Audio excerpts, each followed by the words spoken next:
you're a freelance language teacher, trainer or coach, you'll often hear people saying that we shouldn't expect too much in this business. Because after all, there's no money in education, and perhaps especially in language learning. Many people wear this almost as a badge of honour. It's a vocation, a noble profession, and the money isn't important, they say. But at least once we get past the backpacking stage, let's be honest, money is important. Maybe not for its own sake, but absolutely for the difference that it can make to our lives and the lives of those around us. And I've got news for you. There is a ton of money in language teaching and training.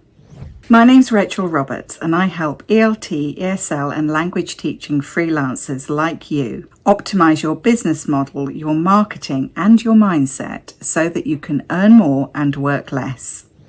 According to techreport.com, the language learning market was valued at $52 billion in 2022. And wait for it, it's forecast to grow to $337 billion by 2032. So who says there's no money in language learning? English is still the most popular language to learn, but there's a growing interest in Asian languages such as Japanese and Korean, and Spanish is fast growing as well. Of course, the vast majority of this money is made by the big tech companies. Duolingo makes $26 million a month. But while we may not all get a slice of the tech money, the fact remains that there are a lot of people out there who are still interested in learning languages, and an awful lot of money on the table. And by telling ourselves that there's no money in language learning, we're doing ourselves a huge disservice. Clearly there is money to be made, so why shouldn't we be making some of it? It's time that we stopped putting self-imposed limits and brakes on what we believe is possible.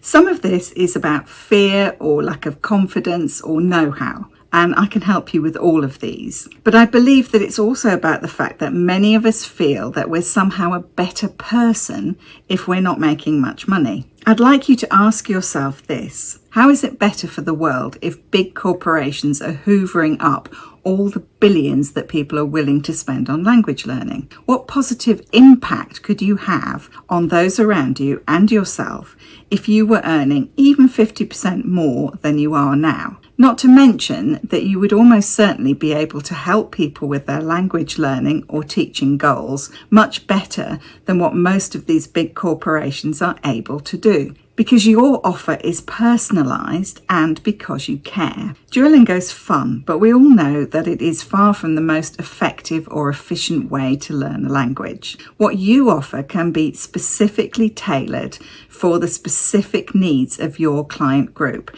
their learning preferences, their available time, their personality, and the fact that you're personally interested in the progress that they're making has a huge impact which can never be replicated by something that's totally automated. And that is what the right clients will pay you for, and they'll pay you far more than they're willing to invest in something like Duolingo. So if you're currently working way too many hours and still not really earning enough, this isn't sustainable and it isn't necessary. It's bad for you, and it also means that you aren't actually serving your clients as well as you could be because you're just stretched too thin. I would love you to see and understand that you actually owe it to yourself and your clients and to the world as a whole to earn more, and that this is totally possible. In the next video coming up on your screen, I'm talking more about how you may be limiting your income through your beliefs and attitudes about what you think is possible within the language teaching world.